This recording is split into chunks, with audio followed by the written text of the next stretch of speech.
I'm going to talk about lacto-fermentation. And my name is Sheeri Cabral, and I am the treasurer of the Common Cod Fiber Guild.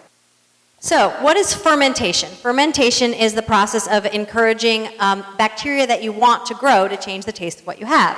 For example, to make yogurt, you can take milk, any kind of milk, skim milk, whole milk, whatever you want, heat it up to a temperature of about 180 degrees. That will kill off all the bacteria in the milk.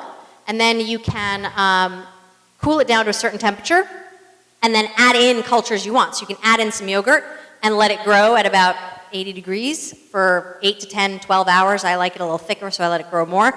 I just did this with actually eggnog, and it was wonderful. So what is lacto-fermentation? Well, it's not fermentation with milk.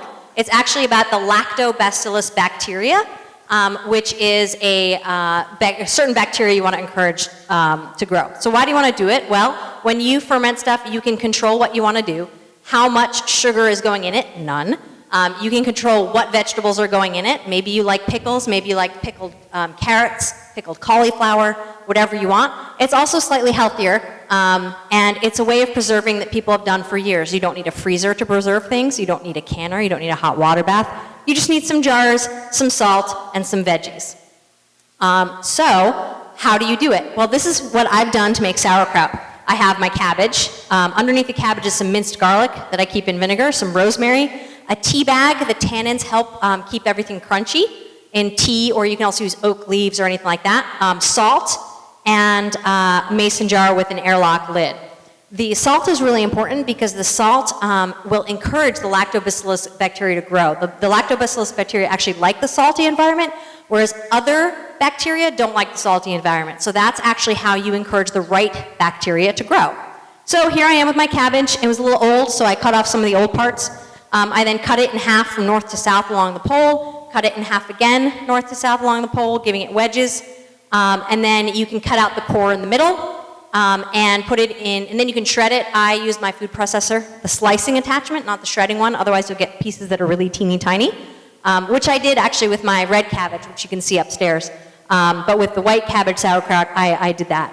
I actually weighed it because the amount of salt I put in to make a brine depended on how much it weighed, and also how many jars I needed, depending on how much it weighed. I needed about 1.5 quart mason jars for this.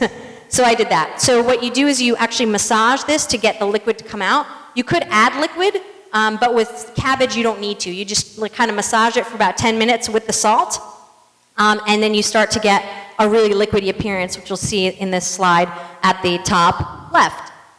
You see that. Then I put in my garlic and rosemary, and then I massaged a little more just to kind of get the garlic and rosemary to get dispersed throughout it. And then I put it in a jar, and you can see that I just pushed into the jar and it had enough liquid. I put some weights on it, and you can see I put it in my mason jars. I have these special mason jars that have that lid that I can then put an airlock in. And I actually have some that I'm selling at cost upstairs for you guys because I ordered a few too many. To make pickles. Now, pickles are a fruit. Cucumbers, are a fruit because they have seeds on the inside, that kind of thing. So when you're doing fruit, you actually need a little bit more. That in the upper right is sauerkraut juice for my red cabbage. That's why it's pink. You need a little bit of whey. Somebody before talked about adding whey. When you have fruit, what you need to do is you need to add the right bacteria in. You need to add the whey, you need to add the right environment. You need to add the whey in. Cabbage and vegetables have enough of the lactobacillus bacteria on it. Fruits usually do not, so you kind of want to add some in. You cut off the ends. This is really important. You want to cut off the blossom end because that has enzymes that will make things really soggy. And if you're like, oh, who cares, soggy pickles? Well, the worst case scenario is your inside will disintegrate and you get hollow pickles. So you put all your spices in, you jam your pickles in on top. I also jammed in some, I didn't have enough room in the second jar, so I put in some carrots, some multicolored carrots. Just jam it all in there because you want your stuff to stay under the water line. Everything is going to ferment under that brine. It's an anaerobic bacterial environment. You do not want your vegetables or fruits to go above that water line because then they can grow mold, and a bad kind of mold, not a good kind of mold. This is the airlock. You can get these at home brewing stores for about $1.50, and then like another $2 for the rubber thing, which is the little rubber stopper thing, which is called a bung.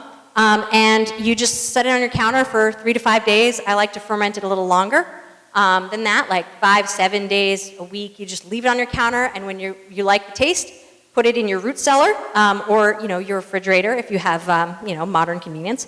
And I do this because it's fun and delicious. All you need is a container, salt, and produce. Thank you.